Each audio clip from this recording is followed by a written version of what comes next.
안녕하세요. 여러분의 출근길 파트너 라디오 동서남북 김서영입니다.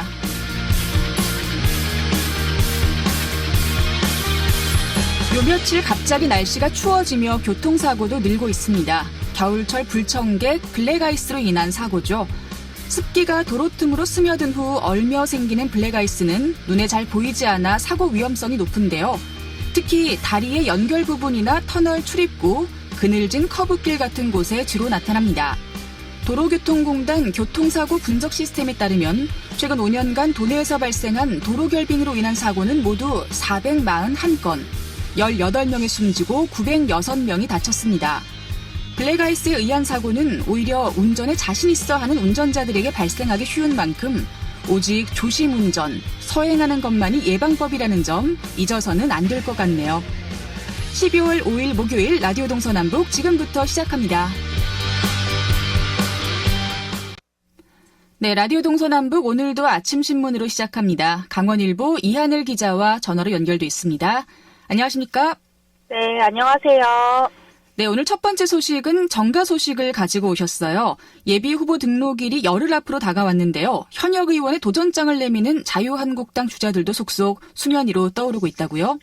네, 맞습니다. 자유한국당 원외 주자들은 강원도 내 전체 8개 지역구 의석 중에서 현재 6곳의 한국당 현역 의원들이 활동하고 있기 때문에 더불어민주당 입지자들에 비해서는 상대적으로 물밑 움직임마저 적었습니다. 하지만 이달 들어서 선거 일정이 시작되자 정치적인 세법을 다 끝나고 입지자들의 본격적인 활동이 시작된 분위기인데요. 특히 염동열 현역 의원에게 도전하는 지자체장 출신인 한국당 내 주자들이 도드라지면서 태백, 횡성, 영월, 평창, 정선 지역구가 가장 뜨겁게 떠오르고 있습니다. 네, 박선규 전 영월 군수와 또 김현식 전 태백시장이 동시에 출사표를 던졌는데요. 염동열 의원과 당내에서 경선을 치르게 될 가능성이 높겠네요. 네, 맞습니다. 현재까지 자유한국당은 염동열 의원을 비롯해서 박선규 전 영월군수와 김현식 전 태백시장 등 총 3명으로 당내 경쟁 구도가 형성된 상태입니다.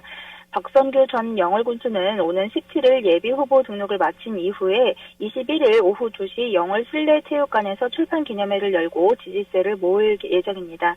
박 군수는 당내 경선을 통해서 지역 주민들의 선택을 받을 수 있도록 정정당당하게 임하겠다고 말을 했는데요. 또 여기에 김현식 전 태백시장도 내년 1월쯤에 5개 시군을 순회하면서 토크 콘서트 형식으로 소규모 출판 기념회를 계획하고 있습니다. 면적이 굉장히 넓은 만큼 그동안의 출판 기념회 형식에서 벗어나서 지역 주민과의 소통을 중심으로 방식을 전환하겠다는 전략인데요. 또 예비 후보 등록일을 기점으로 해서 횡성군에 선거사무소를 개소할 계획입니다. 네. 태백, 횡성, 영월, 평창, 정선 지역구에서 이제 민주당은 원경환 전 서울지방경찰청장이 유력한 후보로 꼽히고 있네요. 네, 맞습니다. 민주당의 경우에는 원경환 전 서울지방경찰청장이 중앙당의 인재영입 발표 명단에 포함된 것으로 거의 확실시 됐는데요. 예비 후보 등록일인 오는 17일 발표될 것으로 전망되고 있습니다. 또 원경환 청장은 2주 전에 평창군 평창읍으로 조소 이전을 마쳤고 횡성군에는 선거사무소를 차릴 계획을 세우고 있습니다. 네, 다른 지역구에서도 당내 경쟁이 좀 심화될 걸로 지금 보이나요? 우선 춘천의 김진태 의원이나 원주 갑의 김기선 의원, 동해 삼척의 이철규 의원, 속초 고성 양양의 이양수 의원의 경우에는 한국당 소속 현역 의원들에게 도전하는 인물은 아직까지는 안 나타나고 있는데요. 하지만 강릉 지역구의 경우에는 자유한국의 길이라는 보수단체 대표로 활동하고 있는 김창남 경희대 언론정보대학원장이 권성동 현역 의원에게 도전장을 내밀었습니다. 이 강릉 출신인 김창남 교수도 예비후보 등록을 준비하고 있습니다.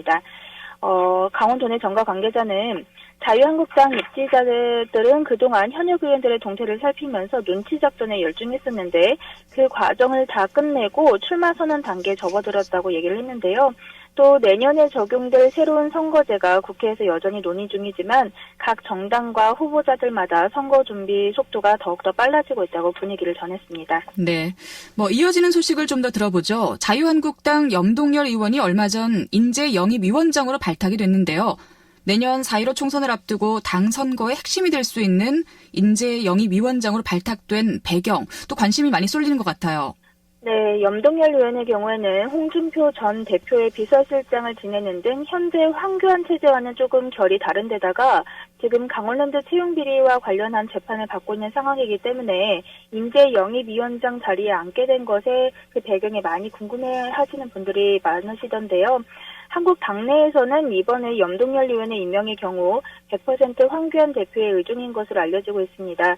특히 황 대표가 최근에 외부 인사 영입을 추진하면서 염동열 의원을 비롯한 몇 명의 의원들에게 직접 영입 대상자 명단을 전달을 하고 접촉한 결과를 보고할 것을 요구를 했는데요.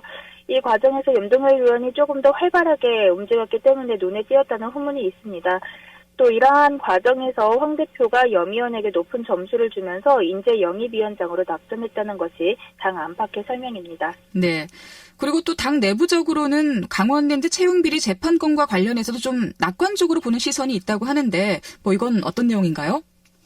네, 지금 현재 논란이 될 수 있는 강원랜드 채용비리 재판건과 관련해서는 비슷한 사례의 강릉의 권성동 의원이 이미 무죄를 받은 데다가 한국 당내에서는 현 정부의 정치적인 탄압으로 보는 시각이 많기 때문에 염동열 의원의 발탁에는 큰 문제가 되지 않은 것으로 전해졌습니다.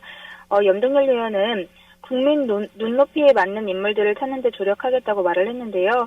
또 임명 직후에 황교안 대표와 만났었는데 정권을 줄 테니 우리 당을 살릴 만한 참신한 인물들을 발굴해달라는 요구를 받았다며 선거를 앞두고 있어서 자칫 민감한 작업이 될 수도 있겠지만 소신껏 해보겠다고 강조했습니다. 네. 자, 아침 신문 마지막 소식 들어보겠습니다. 강원도 의회 소식인데요. 도의회 예산결산 특별위원회가 진행되고 있는데 평창 남북 영화제에 대한 지적이 나왔다고요? 네, 맞습니다. 올해 처음으로 개막했던 평창 남북평화영화제가 사업성이 부족하다는 평가를 받으면서 계속 유지할 가치가 있느냐는 지적이 나왔는데요. 도의회 예산결산특별위원회는 어제 제2차 본심의에서 평창 남북평화영화제의 흥행 가능성을 우려하는 사업 지속성에 대해서 의문을 제기했습니다. 동해의 심상화 의원은 지역 주민 참여도가 떨어졌고 또 외국인 관광객 유치도 기대했던 것만큼 효과를 못 봤다면서 정동진 독립영화제나 아니면 원주 여성영화제, 춘천영화제, 강릉 국제영화제 등 지자체에서 추진하고 있는 영화제를 지원하고 이 사업은 정리해야 한다고 의견을 밝혔습니다. 현재 강원도는 평창 남북평화영화제의 내년도 예산으로 20억 원을 편성을 했는데요. 상임위 심의 과정에서 3억 원이 삭감된 상태입니다. 지금 현재 본심의에서 다시 살아날지 아니면 더 삭감될지 주목되고 있습니다. 네. 자, 오늘 아침 신문은 여기까지 듣겠습니다. 강원일보 이하늘 기자와 함께했습니다. 고맙습니다. 네, 감사합니다.